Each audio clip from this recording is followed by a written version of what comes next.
Մեծարգո վարչապետ, կառավարության հարգելի անդամներ, սիրելի գործընկերներ եւ շատ սիրելի քաղաքացիներ, ես էլ առիթից օգտվելով ուզում եմ 728,000 մեր պետականամետ անկաշար քաղաքացիներին եւս մեկ անգամ շնորհակալություն հայտնել եւ առանձնահատուկ շնորհակալություն եմ ուզում հայտնել շիրակցիներին եւ իմ համաքաղաքացիներ գյումրեցիներին։ Իսկապես գյումրեցիները փաստեցին, որ մերժում են վարդանիկներին ու մարտունիկներին, մերժում են քրյա օլիգարխիան եւ տեր կանգնեցին խաղաղությանը հունիսի 7-ին ճիշտ ընտրություն կատարելով եւ իրենց ձայնը վստահելով մեզ։ Պարոն վարչապետ, դուք մինչ ընտրություններն էլ կարևորել էիք Գյումրիում նոր թիմ արտահերթ ընտրություններ անցկացնելը եւ ընտրություններից հետո եւս կառավարության նիստում եւ ճեպազրույցներում խոսել եք այդ մասին։ Ուզում եմ ձեզ փոխանցել, որ գյումրեցիները կիսում են ձեր կարծիքը եւ այո, իրենք եւս կարծում են, որ թիմ ընտրություններ անցկացնել Գյումրիում անհրաժեշտություն է դա եւ մի խումբ գյումրեցիների անունից ես ուզում եմ հարց հնչեցնել. կան հավանական ժամկետներ, պարոն վարչապետ, որ Գյումրիում կանցկացվեն թիմ ընտրություններ, բնականաբար այդտեղ իրավական հարցեր կան եւ այլն, եթե կան, կխնդրեմ տեղեկացնեք։ Հարցին կպատասխանի Հայաստանի Հանրապետության վարչապետ Նիկոլ Փաշինյանը, խնդրեմ մեծարգո պարոն վարչապետ, համեցեք։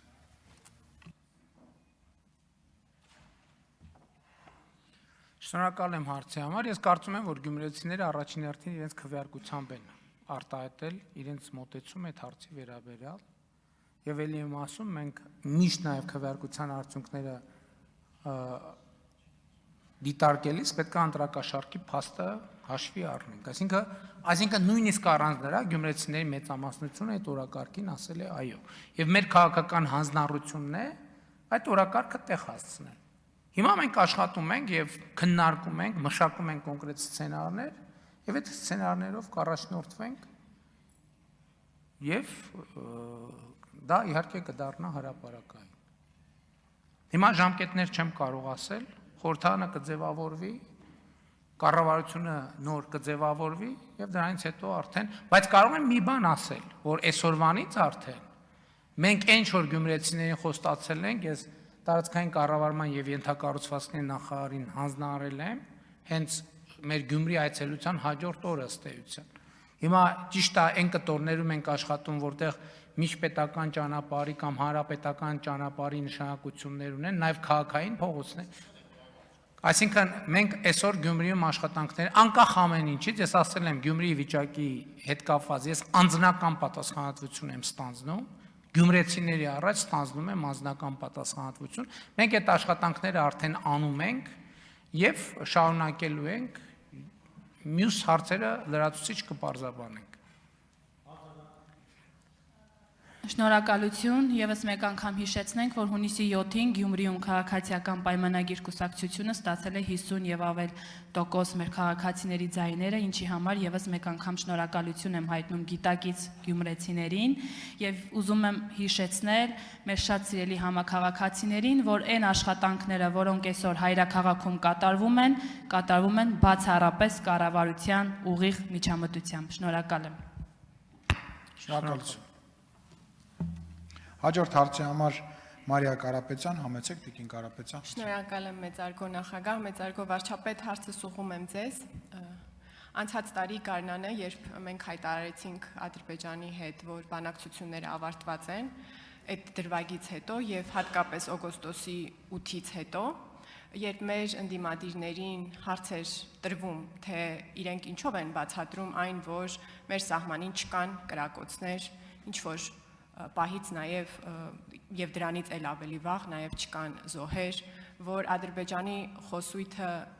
մեծ փոփոխություններ է կրում եւ ինչ որ պահից թե դուք, թե Ադրբեջանի նախագահը նույն նախադասություններով եք նկարագրում իրավիճակը Հարավային Կովկասում, այն է օրինակ, որ մենք սովորում ենք ապրել խաղաղության պայմաններում։ Մեր ընդդիմադիրների հակադարձումը այն էր, որ այդ ամենը նախընտրական է։ Հիմա ընտրությունները տեղի են ունեցել եւ արդեն 10 օր է այդ ամենը նաեւ հետընտրական է։ Եվ իմ հարցը հետեւյալն է, թեև փոքրինչ ռետորական է այս հարցը, արդյոք կարելի է մտածել, որ Հայաստանն ու Ադրբեջանը փաստորեն ի հեճուկս մեր ընդդիմության եւ ի հեճուկս երաշխավորների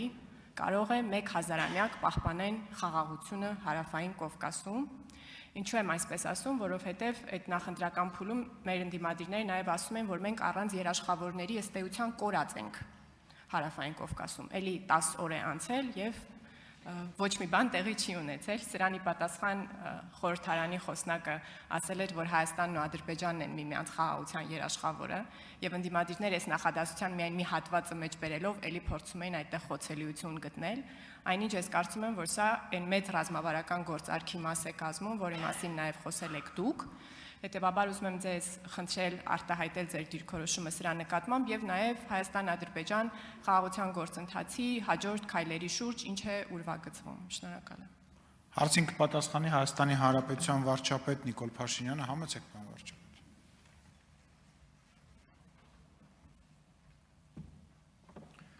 Շնորհակալ եմ Տիկին Կարապետյան հարցի համար։ Մեզ համար ընտրություններից անմիջապես հետո շատ կարևոր էր, որ մենք խաղաղության գործընթացի դինամիկան չկորցնենք եւ նաեւ որովհետեւ ես ինքս էլ բնականաբար կառավարությունը գրեթե ամբողջ կազմով արձակուրդում է եղել, նախընտրական քարոզության մեջ է եղել եւ process-ներ են տեղի ունեցել եւ շատ կարևոր էր մեզ համար, որ խաղաղության գործընթացը դինամիկայի մեջ ընկնի իր դինամիկայի մեջ։ Այս էր պատճառը, որ պարզվեց, որ այդ նույն ընկալումը կա նաև Ադրբեջանում եւ տեղի ունեցավ, կարծում եմ, արդեն հայտնի է, որ Ադրբեջանի նախագահի օգնականը եւ Հայաստանի անվտանգության խորհրդի քարտուղարը, ովքեր նախորդող շրջանում, այսինքն այդ ֆորմատը եղել է միշտ չէ, վերջին տարիներին, այսինքն մի քանի անգամ հանդիպումներ են եղել եւ երկուսն էլ ընդհանուր բանակցային process-ների իմ եւ Ադրբեջանի նախագահի հանդիպումներին հիմնականում ներկա են եղել եւ տեղի է ունեցել հանդիպում, այդ հանդիպման հիմնական նպատակը խաղաղության գործընթացի դինամիկան վերականգնելն է։ Եվ այո, դուք ճիշտ եք, մեր փորձի վերջո ինչ է ցույց տալիս, ինչ է ցույց տվել, որ երկկողմ ուղիղ շփումները շատ կարևոր են, ընդ որում գիտեք ինչն է հետաքրքիր, որ այդ ձևաչափով երբեք Հայաստանի Հանրապետությունում կամ Ադրբեջանի Հանրապետությունում հանդիպում տեղի չէր ունեցել եւ առաջին անգամ էր, որ տեղի ունեցավ Հայաստանում եւ ենթադրաբար հաջորդն է տեղի կունենա Ադրբեջանում։ Եվ շատ կարևոր է, որ սրանով ըստ էության Հայաստանը եւ Ադրբեջանը վերահաստատում են իրենց հավատարմությունը խաղաղության օրակարգին։ Բայց ես ենթադրում եմ, որ նաև այս օրինակ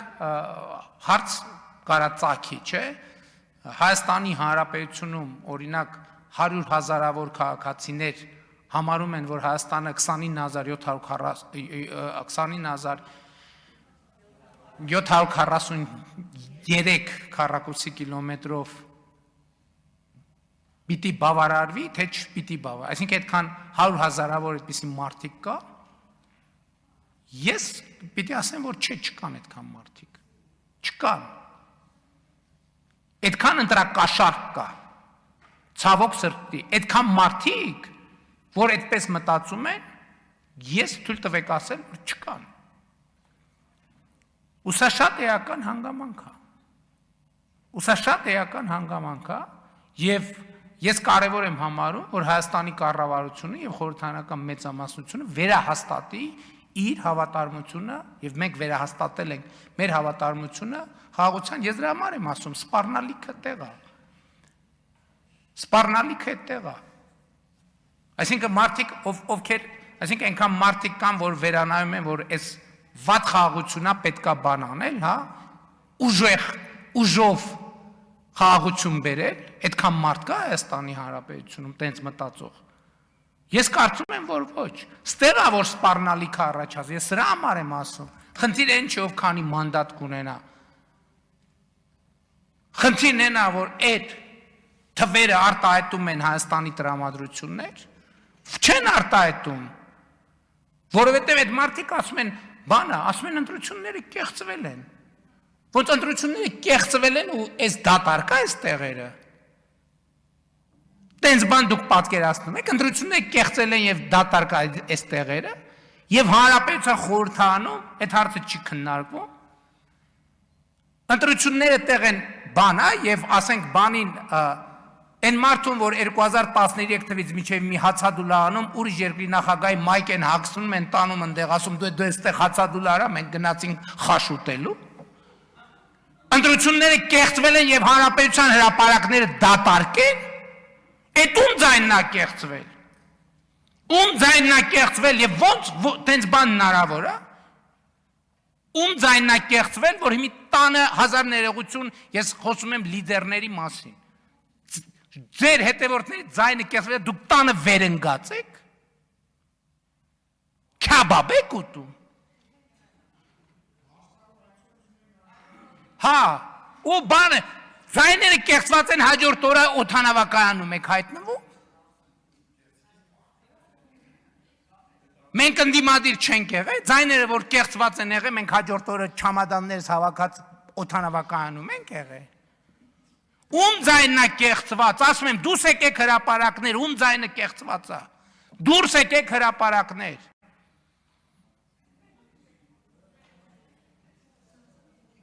Դուրս չեք գա, որովհետև գիտեք, որ այդ դեպքում դուրս կգան հրապարակներ նրանք, ում ձայնը դուք կեղծել եք ձեր ընտրակաշառքներով։ Այդտեղ ամեն ինչ կավարտվի։ Չնայած այդ ամեն ինչը ավարտվել է։ Ասում եմ, ում ձայնը կեղծվել է, դուրս եկեք։ Ես կոչ եմ անում, դուրս եկեք հրապարակ։ Որտեւ հաջորդիվ դուրս են գալու հրապարակ նրանք, ում ձայնը իրոք կեղծվել է ձեր լրտեսական ցանցերի եւ ձեր ընտրակաշառքների միջոցով։ Եվ ես առաջնորդնելու եմ այդ մարդկանց։ Այդ ժամանակ դուք հեղափոխությունը կտենաք։ Այդ ժամանակ դուք կտենաք ինչ է նշանակում, ոչ թե սիրո եւ բանի համերաշխության եւ թավշա հեղափոխություն, այլ կտենաք ինչ է նշանակում իսկական հեղափոխություն։ Կոչ եմ անում բոլոր նրանց, ով ասում է, որ մենք ձայն ենք կեղծել, դուս եկեք հրապարակներ։ Եվ տանը վերընկած այդ լիդեր կոչվածներին կոչ եմ անում, դուրս եկեք հրապարակ, դուրս եկեք ստեղ տենանք ով եք դուք մի հատ։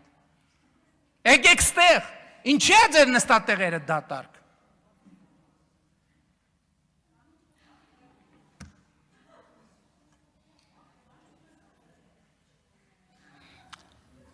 Ինչի է ձեր դրած դրոշները անտեր։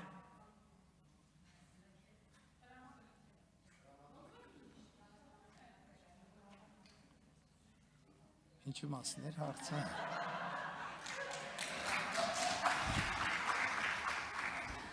Տիկին արձագանք։ Ես մի հավելում անեմ եւ պարոն վարչապետ, եթե ասելիք ունեք ավելացրեք։ Իհարկե, եթե իրենց թիկունքի հետևում աջակցություն զգային, հիմա գալու էին այստեղ մեծ աղմուկ բարձրացնեին, բայց այս աթոռների դատարկությունը ինքնին իհարկե խնդիր է, բայց էլ ավելի մեծ խնդիր է, որ այս աթոռները դատարկ չեն եղել եւ այստեղ մենք զանազան գորգորոցներ լսել ենք Հայաստանի համար ամենամութ օրերին, երբ Հայաստանի վրա կար դրսից հարձակում։ Այդ օրերին այս աթոռները դատարկ չէին։ Կային մարդիկ, ովքեր այդ դրսի հարձակմանը զուգահեռ ներսից հարձակումը ապահովում էին։ Այդ ներկայության հանդեպ է նաև, որ այսօրվա դատարկությունը այդքան աչք զարնող է, թե այս մարդիկ երբ են հայտնվում եւ երբ են կորչում։ Չէ, այդ մարդիկ ասում են, որ եթե ԿՊ-ն վերարտադրվի, այդ կատաստրոֆա է Հայաստանի Հանրապետության համար, չէ։ Բա ԿՊ-ն վերարտադրվել է, իրենք գնացել են այս տներում վեր են ընկե։ Բա հայրենիքի ճակատագրի մասին ով է մտածելու։